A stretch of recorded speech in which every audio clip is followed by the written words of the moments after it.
SJ, welcome to Mvskoke Radio, your weekly source for tribal and community news, interesting guests and discussions, plus a local events calendar.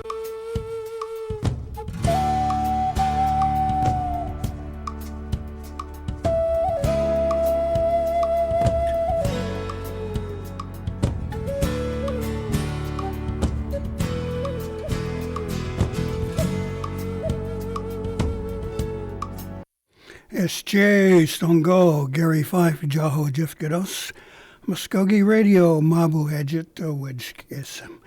Welcome to our program here on this very sunny, beautiful Okmulgee morning. Here we're here to talk about some of the more recent news about the COVID vaccines program that are going on that our tribe is providing to our membership and to our communities. I want to give them a pat on the back for making sure that they remember the word community, and a lot of folks could use this sort of help.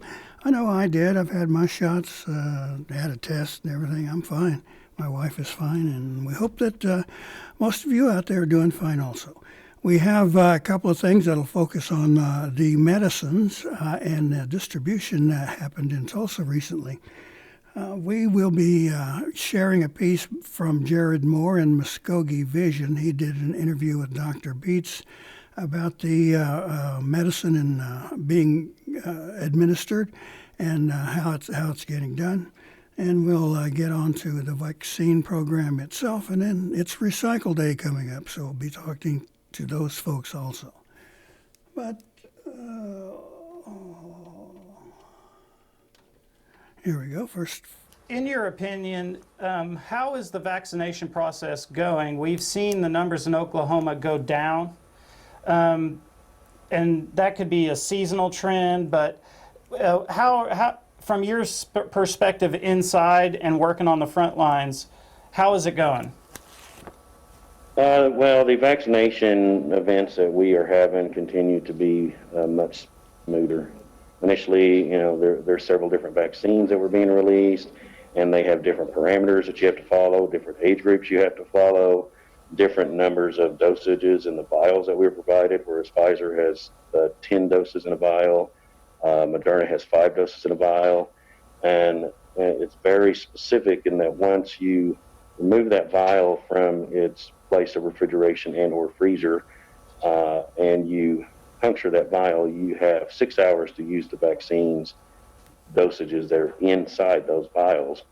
So at first, when we first started trying to get everything streamlined in regards to working with emergency management internally and with the tribe and the tribal communities, it was basically to make sure we had enough people registered that we weren't wasting any vaccine. As time has went by, the process has gotten much smoother. Just like with anything else, you have your bumps when you first start, but much smoother, very little, if any, wastage. And, the patients have learned the process as far as registration and been pretty consistent and following up for their second dose.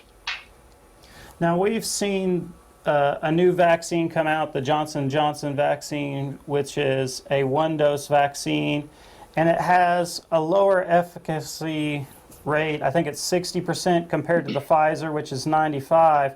Are we going to see the Johnson & Johnson come down here, or what? Do you know anything about the status of that? Yes, actually, we are going to see the Johnson & Johnson vaccine. We call it the Janssen vaccine, and it is a single dose. Yes, it does have a difference in its, reported effectivity rate. The Janssen dose, the latest information I have shows that you have a 66% decreased likelihood of contracting COVID if you take the dose. But with that being said, there are other studies have shown that you have approximately, if you do still contract COVID after receiving the vaccine, then you have an 85% decreased chance of having a severe illness that will require hospitalization or any other type of adjunctive treatment. So, with the Johnson & Johnson, when we get that down here, will that be a situation that'll be the same as how the Pfizer and the Moderna have been, where citizens will call a phone number, they'll get schedule a time, and they'll come through and get injections, or will it be something where someone could just come into a clinic and get the shot? Actually, all of the above. The citizens can call and schedule an appointment, obviously. Secondly, one thing we have been discussing in regards to the Janssen vaccination, since it is just one injection, is contacting the tribal communities or other entities in our communities, and then taking that vaccine to that particular community and providing that injection right there on site. It's a little bit better in regards to the patients not worrying about having to come and get their second dose, especially for elderly individuals who may not be able to travel, rural areas, etc. So we are planning on being able to bring that vaccine through our resources. We actually have two new, I wouldn't call them vans, they're much larger than vans, but they're smaller than buses that actually have exam tables, refrigerators, etc. in them that the Department of Health has purchased. And we will be utilizing those to go to communities and providing injections. So, with the drop in the infection rate in Oklahoma, just in your opinion as a medical doctor, do you have any idea when we might expect to see things like the complex be open to citizens, or just those type of things? Like, are we coming out of the woods? Are we still in the woods? What do you think? Well, I think that's a difficult question to answer because it involves a lot of speculation. As far as the tribal side, with the tribal facilities, executive building facilities, etc., that is something that the executive office, the chief and his colleagues and his advisors will determine as far as bringing back the employees full time, etc., and then when they will open up the various lobbies, etc., to the citizens to come in to receive services face to face instead of having to do things online. As far as the COVID-19 numbers, they have, based upon the data that we've seen, and we work with a group called My Health, which the tribe helped found here in Oklahoma. It's a health information exchange group, as well as looking at the CDC numbers, Indian Health Service numbers, the state of Oklahoma numbers, to try to determine, what our positivity rate is, what we're seeing trending in our testing in our facilities, but also in the communities that are around us. Yes, there has been a trend down in positives. There's been a trend down in hospitalizations quite significantly. And one can speculate on what the cause of this is. Could it be because of the vaccine uptake? Last numbers I saw in the state of Oklahoma, over 1 million Oklahomans have already received their first vaccination. And then on top of that, you have approximately 500,000 Oklahomans who contracted COVID-19. And there's been some just discussions in the scientific community in regards to, well, how many people actually had COVID and were never tested because their cases were mild, especially in your younger individuals. So how many people can you top on top of the 1.5 million that potentially have had COVID and are now, possibly immune? And so when you get those numbers together, it starts to have a significant impact on our positivity rate, our hospitalization rates. And if you listen to Dr. Fauci and some of the federal officials, they're stating potentially in June we could have quote unquote herd immunity or have reached a tipping point where we can get back to some semblance of normalcy. If you listen to other experts at Johns Hopkins and Stanford and at Harvard School of Public Health, they even question if it could be late April that we can get to that point.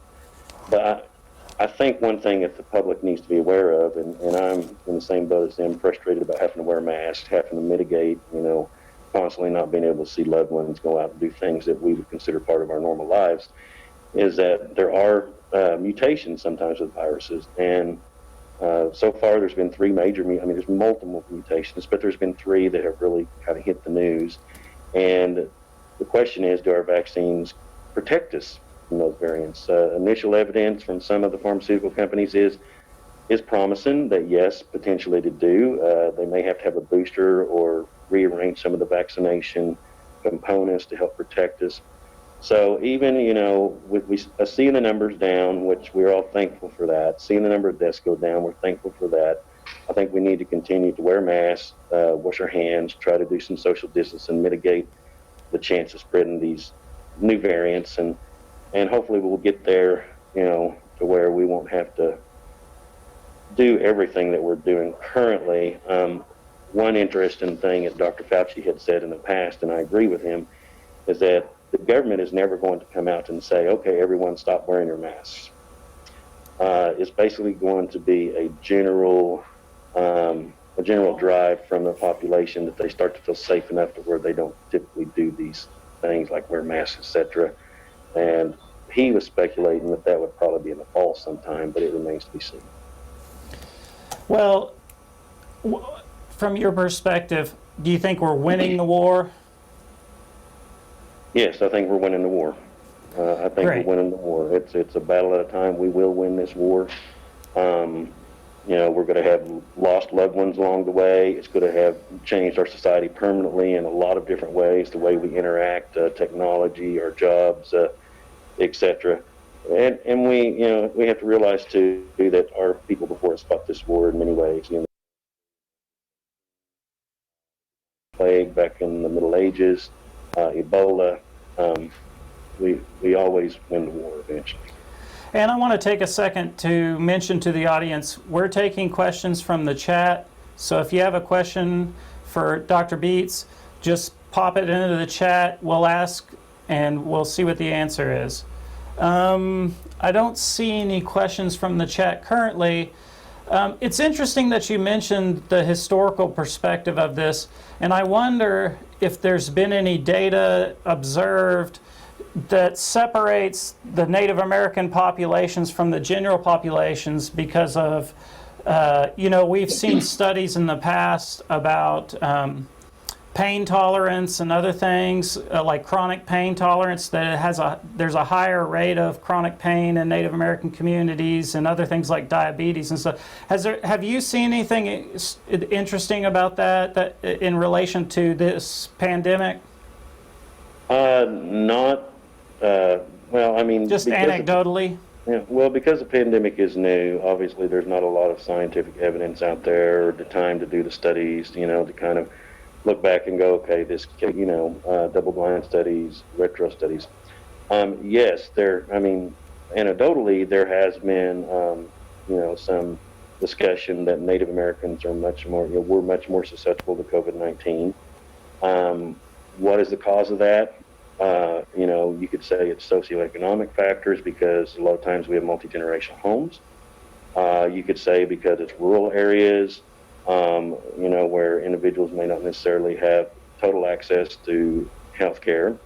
And it could also be our genetics. And that discussion could go on for hours in regards to, do our genetics put us at an increased risk? We know factually that our genetics potentially put us at greater risk for diabetes, coronary artery disease, obesity, nicotine dependence. 35% of Native Americans in the state of Oklahoma smoke versus the population, which is about 20%. So I think that it's multifaceted. I think part of it's genetics. I think part of it's socioeconomic. I think part of it's cultural. And, we will see more down the road.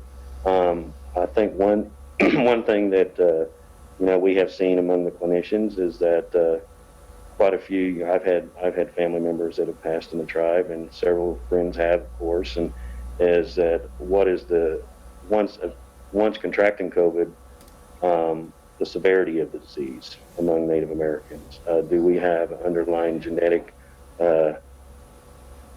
component or that would cause us to develop things like blood clots, etc., or have a much more severe disease? I don't know that all those questions can be answered, or if they're ever will all be able to be answered. But yes, there's definitely been some initial information that states that we are at much higher risk for contracting COVID. We're also at much higher risk that once we get COVID of passing COVID. Dr. Beets, I want to thank you so much for coming in today. It's been a great interview. And is there anything you'd like to add or tell the audience in relation to this stuff?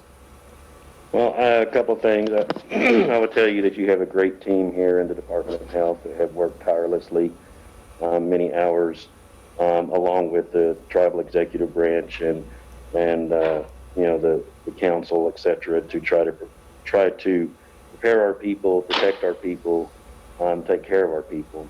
And we have so far approximately 22 to 23,000 vaccinations have been given to our citizens as of Monday. And also we've been testing pretty proficiently in regards to our population. So far we've tested 37,271 people, and we've had 5,270 that returned positive. And I encourage everyone. I know it's frustrating, especially now that the summer season is getting ready to start, and we're a very societal people. People not being able to go to their churches, not being able to go to stomp dances. Hopefully that will get better this summer, and we just need to continue to fight and remember those ones that we lost and take care of each other. Well, thank you once again, Dr. Beets, and we will check back in with you guys in maybe a month or so and see how everything's going again. Maybe we'll have even better news then. So to the audience, if you need any more information, the link is in the description, and we appreciate you tuning in today, and we will see you again in the future. Once again, thanks to Jared Moore and Mvskoke Vision for providing that information. We'll take a short pause here, and we'll be back with actually what happened out there. Went over to the fairground, the Expo Center, and talked to staff and people and some of our officials about the event. So please stay with us.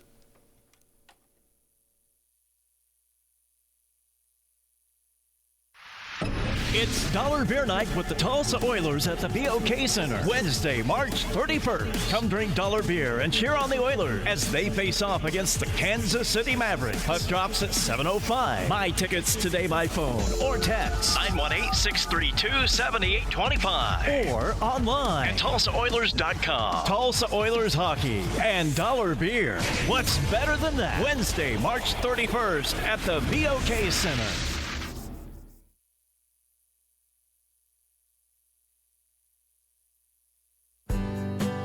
Don't miss Northeastern State University's 48th Annual Symposium on the American Indian, April 12th to the 17th, centered on the theme Visionaries of Indian Country, featuring keynote speakers Mark Trahant, Adrian Keene, and Bryson Kainoa. Visit www.nsuok.edu/symposium today to register and for the event schedule. Okay, we have taken the time last week to go out and visit one of our vaccination sites. The tribal health department was putting on this vaccine event for its citizens there, and Tulsa community. These had to make some connections there and get signed up. And it turned out to be quite a popular event. As I approached it, there was a long line of cars there for people who were interested in obtaining the vaccine. So here's a sample of some of the stuff that went on there.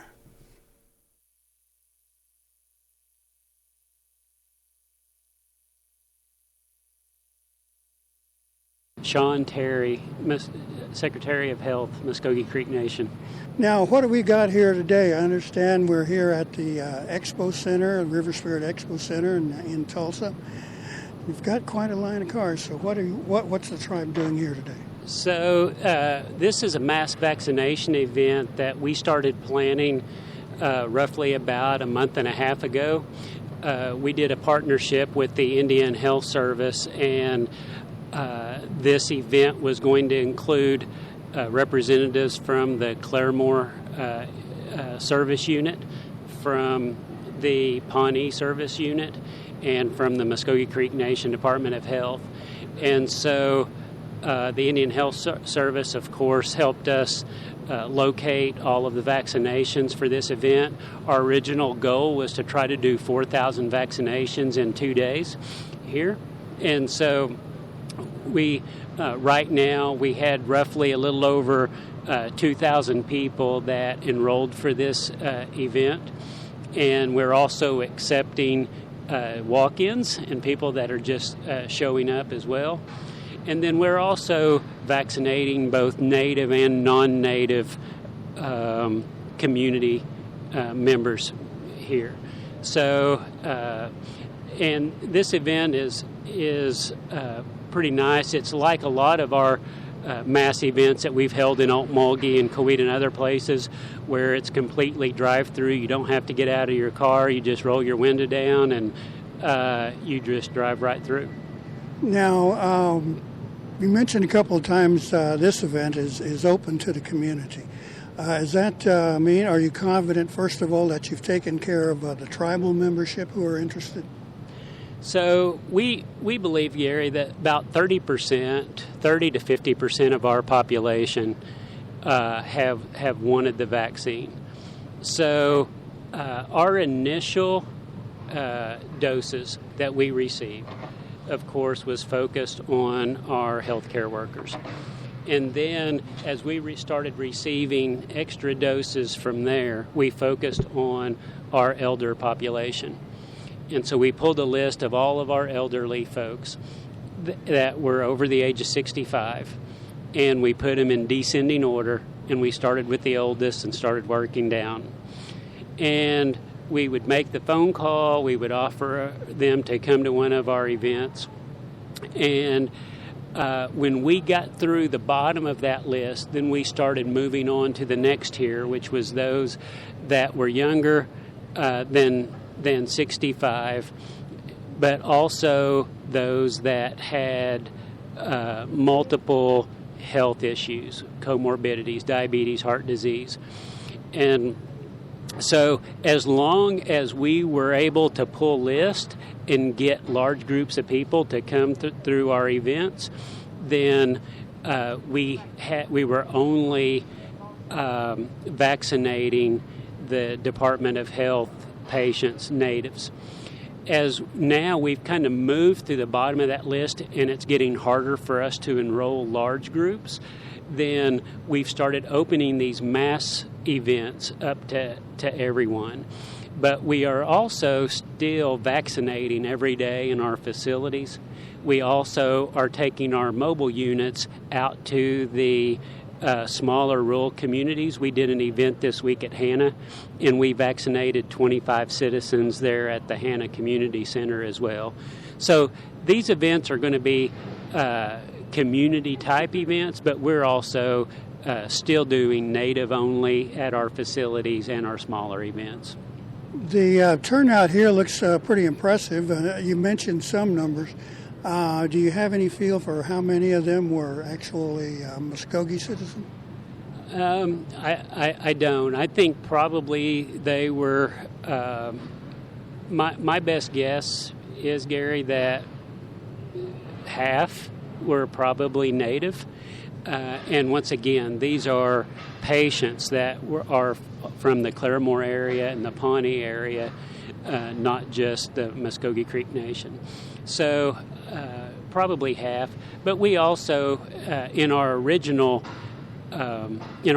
marketing of this event, we had originally were going to market this to natives and their non-native spouses or people in their household.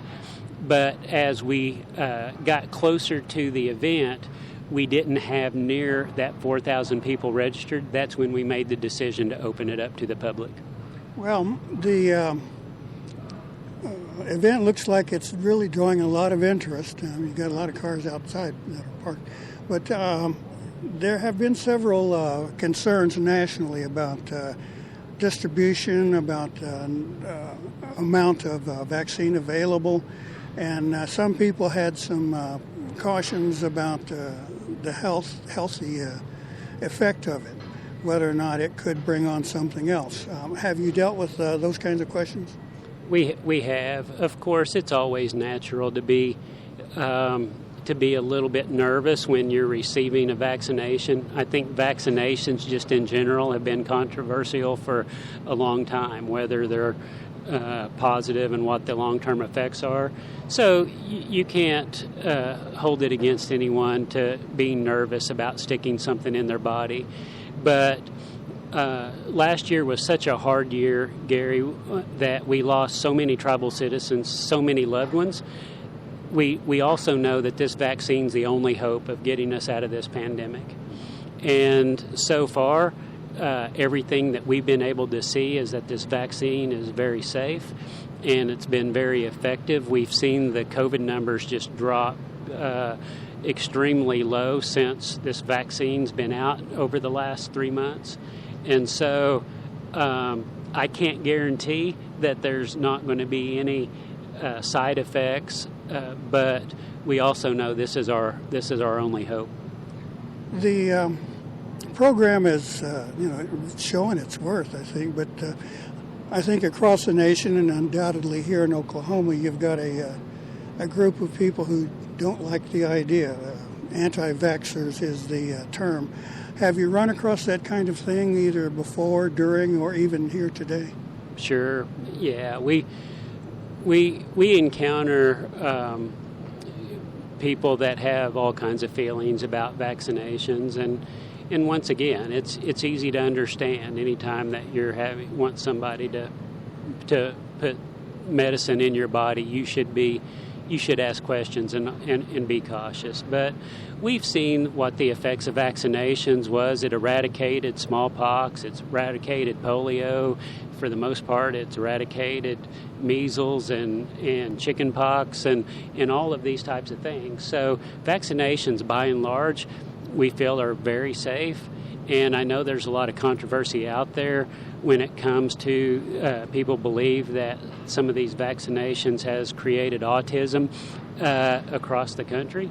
I don't know that there's anything that's hardcore evidence of exactly what those effects have been, but it's understandable, and everybody has the right to choose what to put in their body, but I just know that no one wants to pass this deadly virus on to a loved one and to a grandmother or someone that is vulnerable.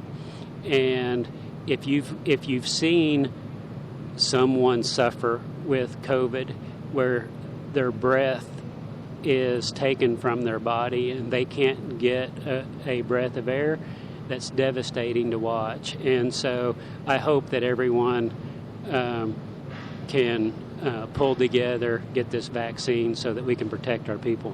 One more question in that direction. I understand from what I've read and heard that most of the arguments from the people who are not comfortable with vaccines have been disproven or discredited. Are you confident that's an accurate assessment? Well, I think so. Every bit of evidence that we've seen, I think that the science is pretty good. I'm actually very optimistic. I personally like the science behind this vaccine better than I do the old vaccines. This thing is very custom made. This mRNA transmission is some of the really, I'll use the word cool technology that I've seen developed. And we've been watching this mRNA vaccine and the things they've been doing with this technology really ever since the 90s. They started using this type of technology on different cancers. So I think it's exciting, and I know that there's a lot of questions right now about the variants of COVID, and is this vaccine going to protect us from that? So I still think we have a little ways to go, but we're optimistic. Okay, sir. Any final thoughts there, and we'll get out of your way? No, I'd just like to thank everyone that is participating this weekend. I'd like to thank Principal Chief Hill for all the support he gives the Department of Health, and whenever we need to pull these big events off and anything that we can do that's protecting our citizens. Chief Hill's been right here with us to give us the resources that we need. And so between him and Second Chief Beaver, the National Council, they're always so extremely supportive of the Department of Health, and I want to thank them personally, and hope anyone that hears this comes out to get vaccinated. Let me get your name and where you're from. My name is Jackie Gilbert, and I'm from Broken Arrow, Oklahoma. Okay, what is your interest in coming over here to the Expo Center today? I came over to get my shot due to the fact that I work in the mental health field, and I will be doing face-to-face contact with clients. So it's kind of a precautionary thing for them and for your own health. Yes, it is. Now the tribe has opened up their facilities and staff and the supply of the vaccine to the community now. It took care of tribal members as it was supposed to, but now pretty much anyone in Tulsa can come by and get a shot. What do you think of that? It's good. I'm glad now that it is offered to everybody. My daughter probably would have got it, but she's not 16 yet, so. She'll be there soon enough, and then you'll have your hands full, I'm sure. Yes. The community has pretty much embraced the event from what I can see. Did you have any concerns about taking this vaccine at all? I know some people have nationally and things like that. I was a little nervous just from all the reviews. I mean, there was mixed reviews, but I decided to go ahead and do it anyway, even with all the negative that I've read. Have you had your shot yet? Yes, I'm in the little 15-minute waiting period just to make sure there's no reactions. And this was my first dose. Right, I went through that too in Coweta. The chance to do this has really, I think, made a lot of people feel a little more relaxed or less scared just of getting a vaccine. I mean, the virus. Have you had that same kind of feeling? What was your thought after you'd been injected? It was still just a little nervous. I mean, I've already had COVID once.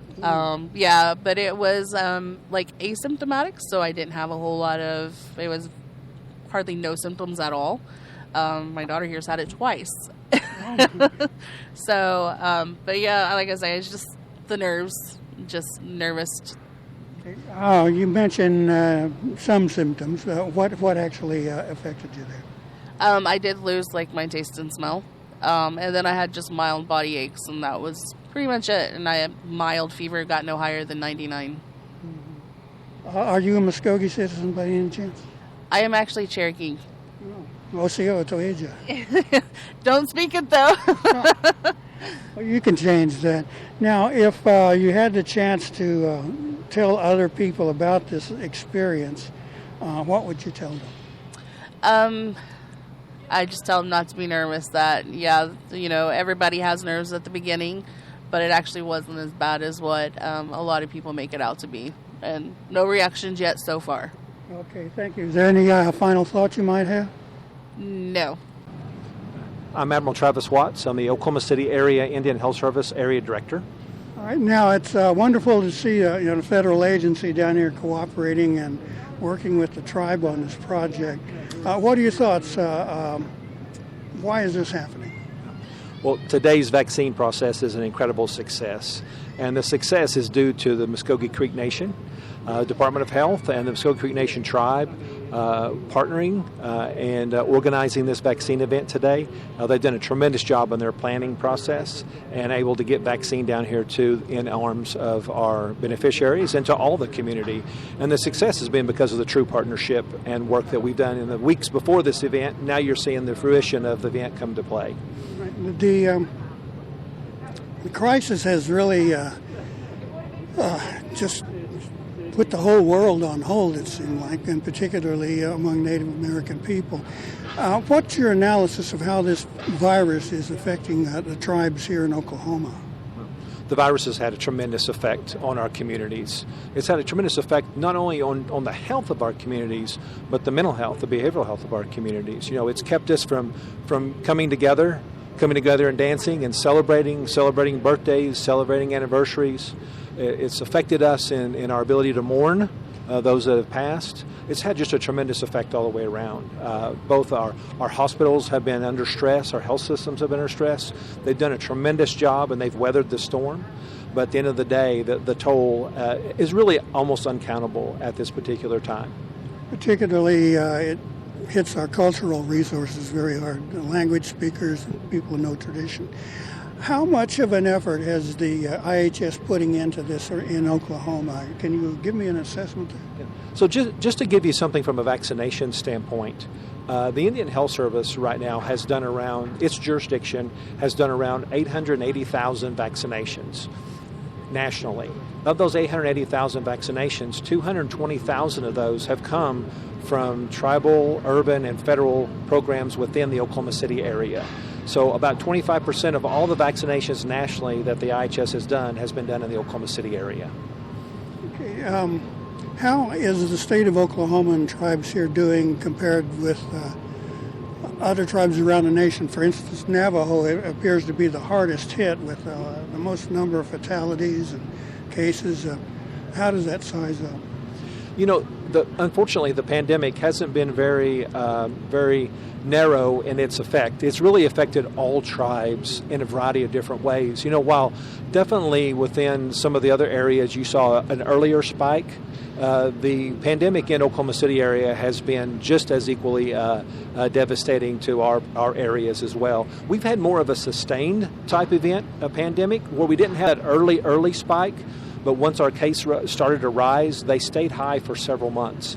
And it has had a tremendous effect on our elderly population, our seniors, and, you know, our ability to gather in schools and do all that work. And it's been sustained since the latter part of last year up until just recently, where we started to see a decline in the number of cases. But we still have a ways to go with COVID.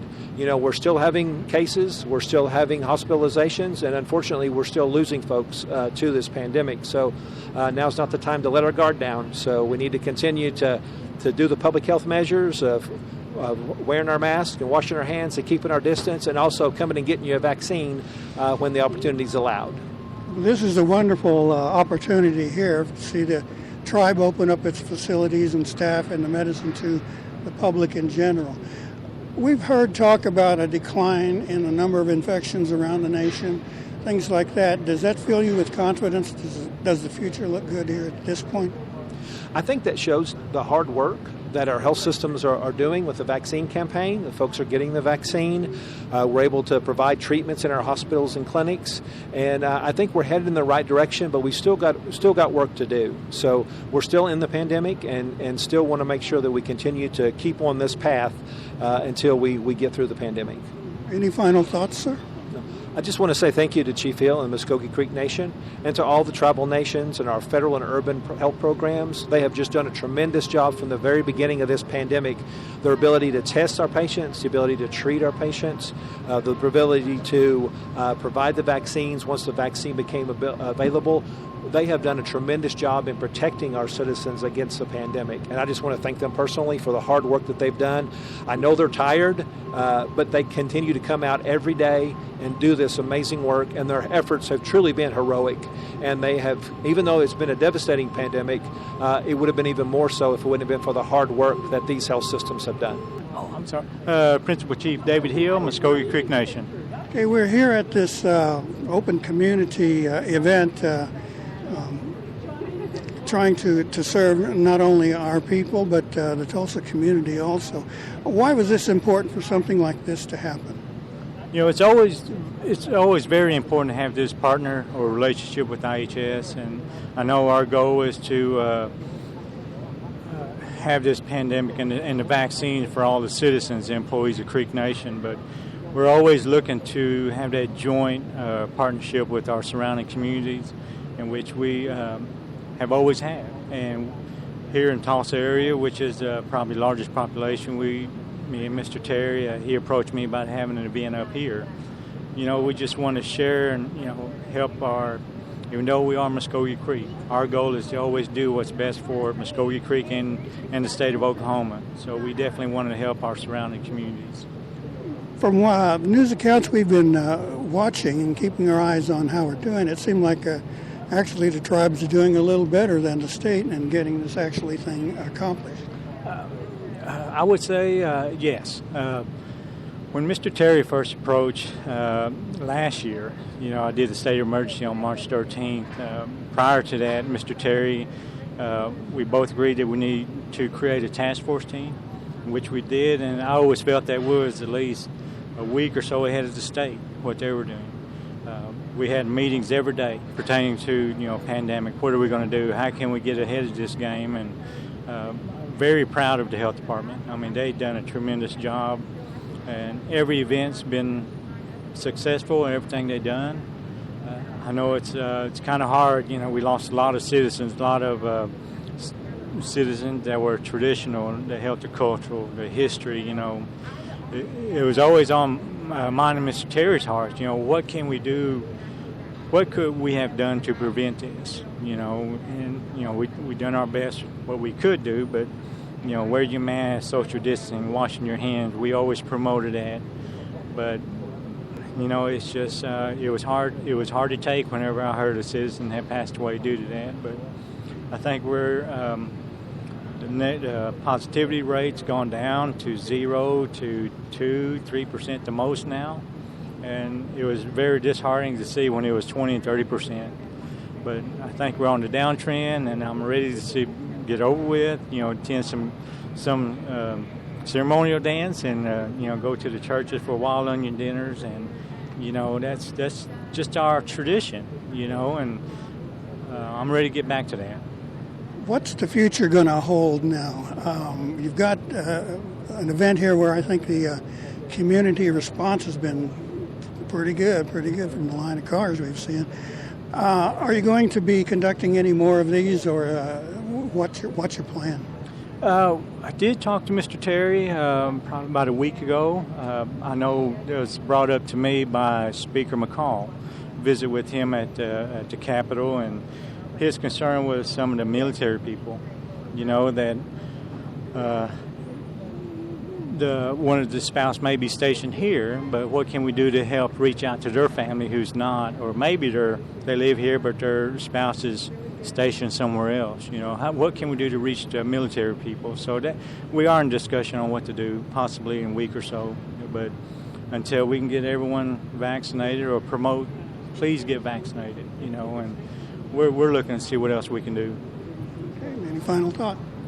No, it's a good event. Just seen a bunch of cars. Just a couple of minutes ago, I think they had over 1,200, and there's still cars lined up. I mean, it's a good feeling to know that we're helping the communities around. Thank you, Chief Hill. Yeah. Spend your weekend with the Tulsa Oilers at the BOK Center this Saturday and Sunday. Come cheer on the Oilers as they face off against the Kansas City Mavericks. Puck drops at 7:05 on Saturday night and 4:05 Sunday afternoon. Buy tickets today by phone or text 918-632-7825 or online at TulsaOilers.com. Tulsa Oilers hockey. Fun for the entire family this Saturday and Sunday at the BOK Center. Welcome back to Mvskoke Radio here on 1240 AM, 106.3 FM. Welcome to The Brew. We're glad you're having time for us today here on Mvskoke Radio. We're going to shift our subjects a little bit here. Well, actually quite a lot, come to think of it. And we're going to be talking about Mvskoke Creek Nation's observance of Earth Day. And coming to join us here this morning is Joe Hooper, who is a recycle technician with the department. Thank you, Joe. Appreciate you coming in. Good morning. How you doing? Oh, pretty good so far. You haven't messed anything up too bad. So. I had a show a couple of weeks ago. It was a total disaster, but we're in pretty good shape. Now, this annual event, Earth Day, is pretty well known nationwide. So what is our tribe, the Mvskoke Creek Nation, going to be doing to celebrate Earth Day? Every year for Earth Day, we have a celebration on around April 15th, 16th, usually around the same time of the month, give or take a day or two. But we always try to promote responsible recycling and reach out to the people in the community, and as well as the complex that we work at, and our workers to understand that Earth Day is not just one Earth Day, it's every day. It should be. So we will do some promotions and have some cleanup events and some other things going on.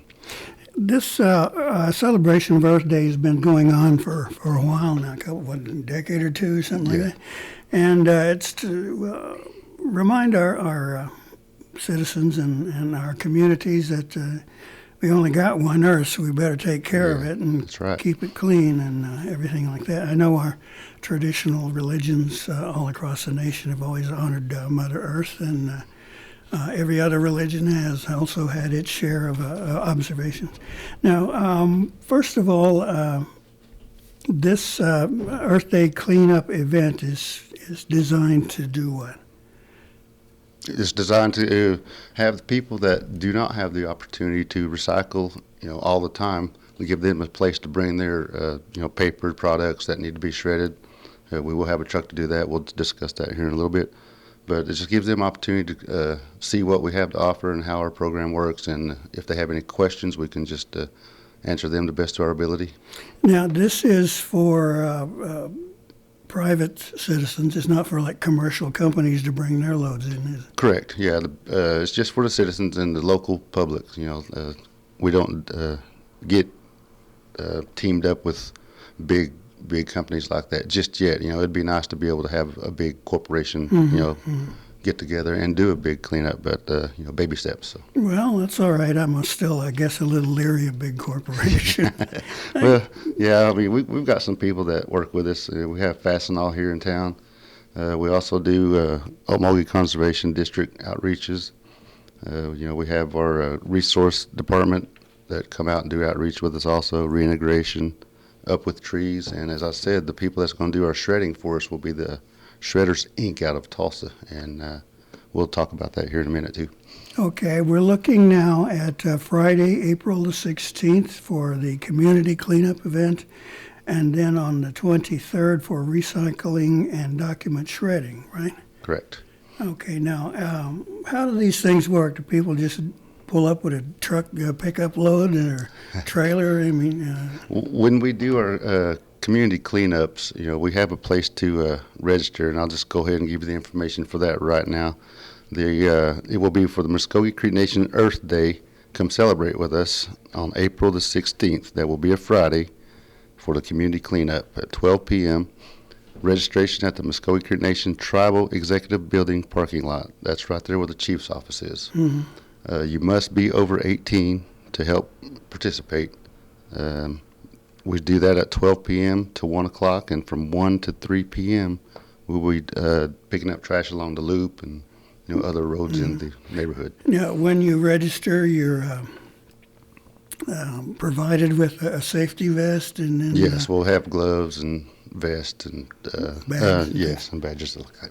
Okay, what do you do with the snakes you find? The snakes? I'll let them guys deal with that. Get out of here. Yeah, just get it out of here. Yeah, okay. I remember they did that one year.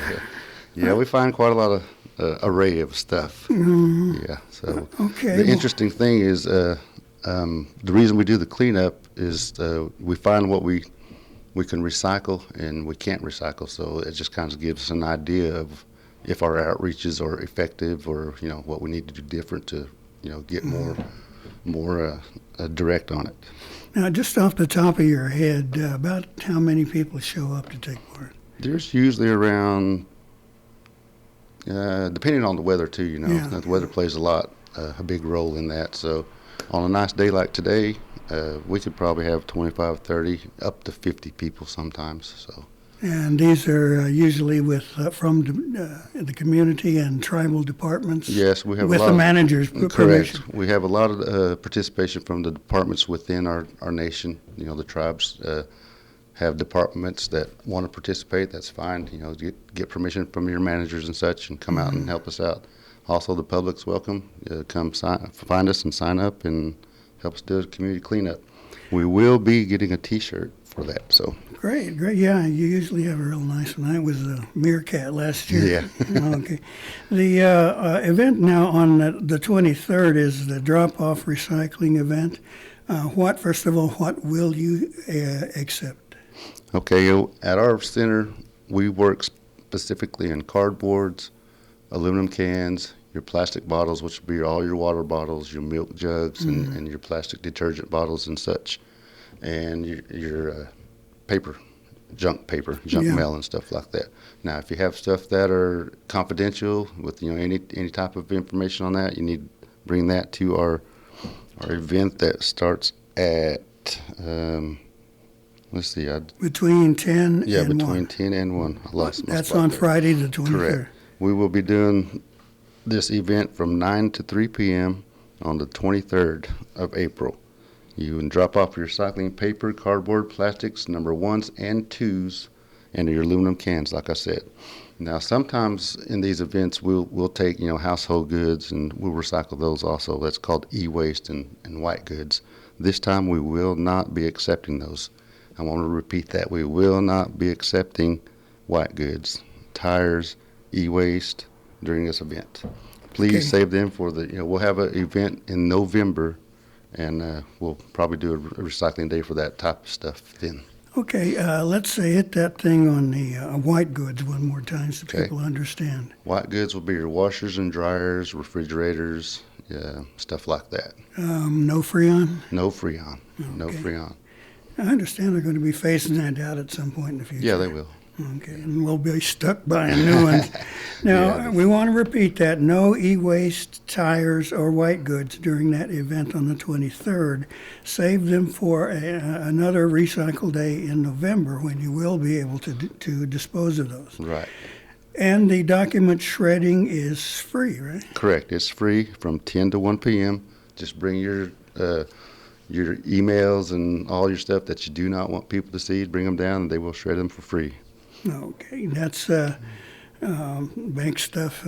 Yes, bank statements and all that good stuff. Okay, but if it's hidden documents and stuff that proves you're a crook, Yes. throw it in there Throw and it in get there. rid of it. Now, we have seen this thing happen in several communities, and some respond well to it. Others have, just kind of going along. But I understand from your information there that the Creek Nation has taken this thing to heart. Yes, and they it's are. growing every year. We have been growing. I started working with the department in 2015, and I'll just give you a few numbers to give an example.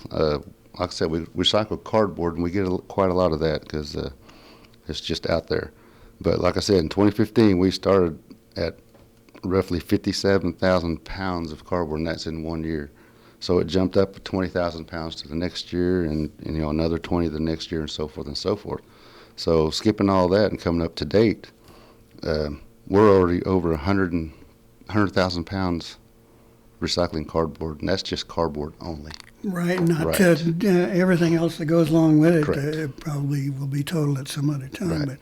But cardboard represents a significant part of everyday life. I mean, when I think of cardboard, my first reaction is boxes. Mail stuff or furniture even comes in it, or your new TV or whatever. But that's that heavy duty stuff, right? The brown stuff. Yes, it's your corrugated boxes that you get delivered from Amazon, Yeah, Walmart boxes. Some delivery idiot tries to boxes. steal off of your porch. But that's not the only kind of cardboard that you accept. No, there's other cardboards. There's cartons, like your cereal boxes and stuff. That's called chipboard, and it's just a lighter weight. But we also recycle that. You can mix that in there with us, and we'll take care of it. So bring it down and recycle with us. Now, the chance to kind of do your part and clean up and get a free T-shirt Yeah, that's the catch right is there. pretty wonderful. Now, what kind of reaction are you getting from people who come in? Have you had much chance or any feedback from those folks? I think people get a good feeling when they're finished, just knowing that they got to participate and get a free T-shirt most of all. But that's just a plus in it. But when I'm done with the event, there's a lot of work into it. It is exhausting sometimes, but in the end, it's really worth it. Okay, now I understand there's a bit of a celebration, let's call it a minor party going on there. Of course, you get to meet the people who sharing your thoughts, your staff. But there's a little humbugs going on there, huh? Yeah, that one will be on the 16th. Cleanup from 3 to 4 p.m. When they're finished, we'll go back to the recycle center, and they'll have, I'm not sure what they're cooking this year. I'm not going to say, so I don't want to get nobody's hopes up. Yeah, okay. So, but that's when you'll get your T-shirts, and it says prizes, so imagine they'll give a few things away. Okay, well, that'd be pretty cool. And heck, hot dogs are always great for me. Yeah, free food. Yeah, and the chance to actually see this stuff happen. Yeah. Now, as you guys collect it, what happens with it? Now, where does it go, or how is it processed? We just bring it down to the center, and what we determine is, unrecyclable, tainted and stuff like that. We'll separate that and landfill as little as we can, but we'll sort through and recycle what we can. Do you get much stuff that you can't? I mean, people Yeah. just, in spite of our warning here. Exactly, that's what it is. It's a community cleanup, so you're going to expect everything from your kitchen drawer to your closet floor, No. So Oh, boy. it's a whole array of things. Just every day you go down the road, just you see things, and who knows how long they've been there. Yeah, how they got there. Right, how they Come got on, there. people, this is our community. There's no sense in messing it up. Right. Okay, now let's recap the event, dates and activities, and then dates and activities real quick.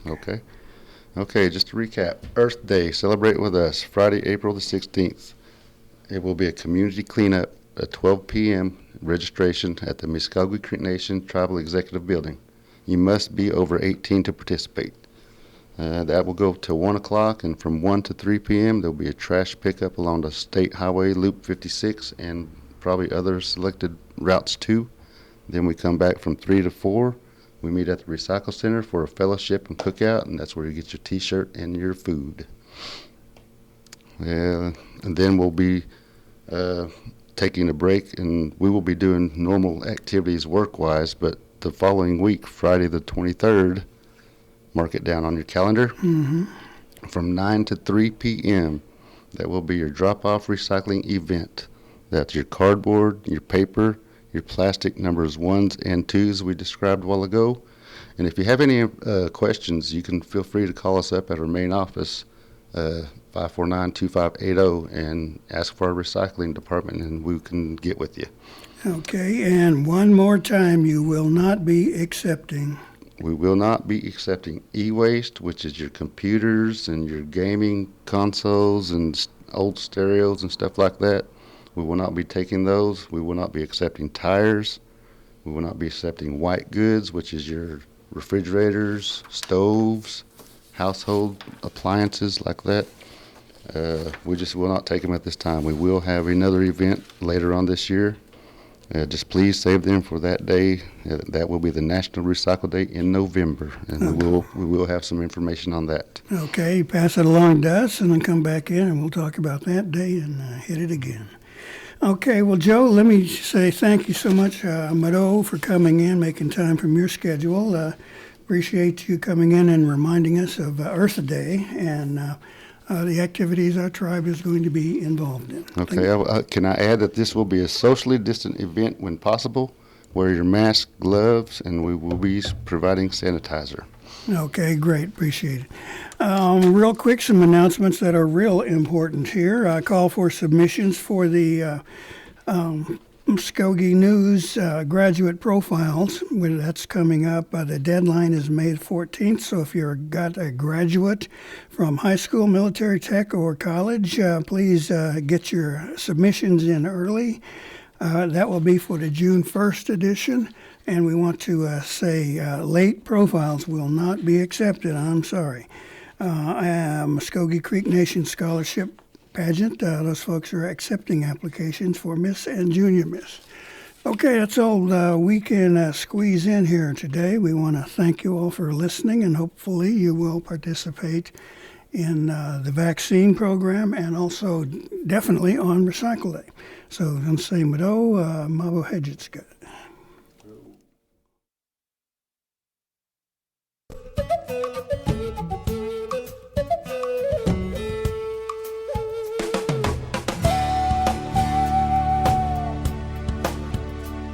been listening to Mvskoke Radio.